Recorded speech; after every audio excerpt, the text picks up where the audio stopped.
Hello, I'm Darryl McElveen, Pleasantburg Veterinary Clinic. We'd like to talk to you this morning about several things that become a little more possible in occurrence this time of year. We're talking specifically about products or things that your animal may eat, your pet, usually your dog, sometimes your cat, that they may eat that can be toxic or irritant or even very serious to the animal's health.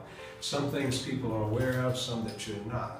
The biggest culprit that we're concerned about now as we approach Halloween is chocolate. Chocolate contains two ingredients, one called theobromine and another one called caffeine, and both of these are stimulants to the animal. All chocolate contains these two products. Now, certain chocolates are more concentrated. If you're baking and cooking and the animal gets a hold of something like baker's chocolate, that is the most concentrated in the caffeine and the theobromine. However, if you're baking chocolate chip cookies, the semi-sweet chocolate chips are toxic or contain theobromine and caffeine, just less concentrated. And as we go down the list, even M&Ms, being milk chocolate, contain it to a degree just less than the other two. So what should you do? If you're certain that your animal has eaten chocolate, and you have not seen any clinical signs yet such as vomiting or diarrhea, then the first thing you want to do is to make them vomit. And the easiest way to do that is just use plain old hydrogen peroxide, a teaspoon per say 5 pounds, but no more than 3 teaspoons or a tablespoon at a time. And you can do that up to 3 times, so up to 3 tablespoons, but separated by 10 to 15 minutes per episode if your animal has not thrown up.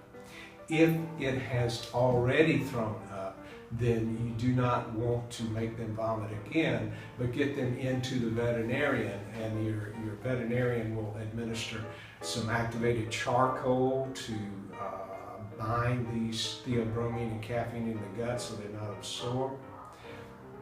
And if the animal is showing more serious symptoms such as hyperexcitability, has already progressed to diarrhea, those things will be addressed symptomatically based on what clinical picture or clinical symptoms your pet is showing. So it's just be aware that now with Halloween, chocolate's going to be a bigger culprit. The children may hide it so you can't find it, but your dog may find it and may consume it. So if you're seeing symptoms, vomiting, diarrhea, hyperexcitability, and you suspect chocolate's a culprit, get him in to be seen by your veterinarian. Another product that we're discovering is a problem that most people, or a lot of people, have not heard about, is the toxicity of grapes and raisins. Not that there's any more of them this time of year, but pets inside, you may have them around. We don't know what causes the toxicity in grapes and raisins, and it's further complicated by the fact that we do not see toxicity in every animal, so it's extremely variable. However, if your animal has consumed grapes and raisins, and if it is susceptible to it, it can cause acute kidney disease. So if you think that your pet did eat some, once again, immediately induce vomiting, like we discussed earlier. But if it's already vomited, then get the pet into the veterinarian so that he can get started almost immediately. We'd like to get them started as soon as possible on intravenous fluids to support the kidneys, because the kidneys are the target organ for the toxicity. So we want to go ahead and get them started on IV fluids, monitor blood work to see if the kidneys have been affected, see if we need to help the kidneys out, help them produce urine, because these can be serious if the animal is susceptible to this. And we have seen 1 or 2 cases where the animal did consume them and was susceptible and had some serious complications. So just be aware of those 2 things right now, this time of year.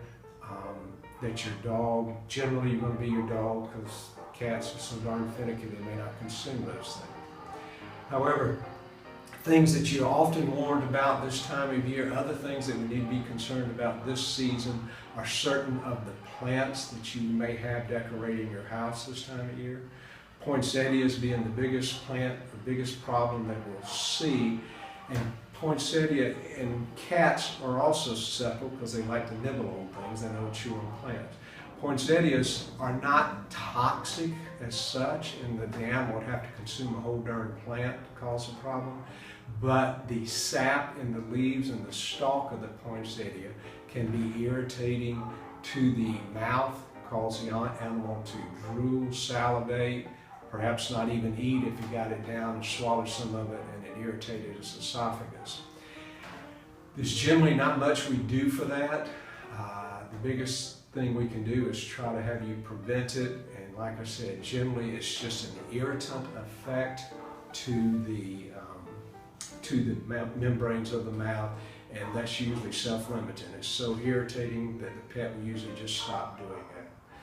The next biggest thing that we're going to see that might be in your house this time of year is mistletoe, and that is much more irritating, much more toxic than, say, poinsettia would be. And here again, like all the other problems of something an animal might swallow or ingest, you're going to see vomiting and diarrhea if they have ingested any of this.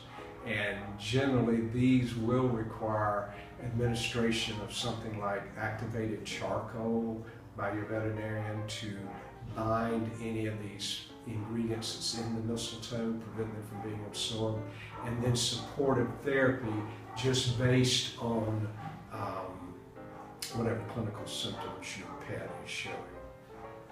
And last but not least is, now that the acorns are falling this time of year, these can be gastric irritants. If your dog decides to go outside and start grazing on the acorns, the meat of the acorn can be irritating to the gut, cause, once again, vomiting and diarrhea.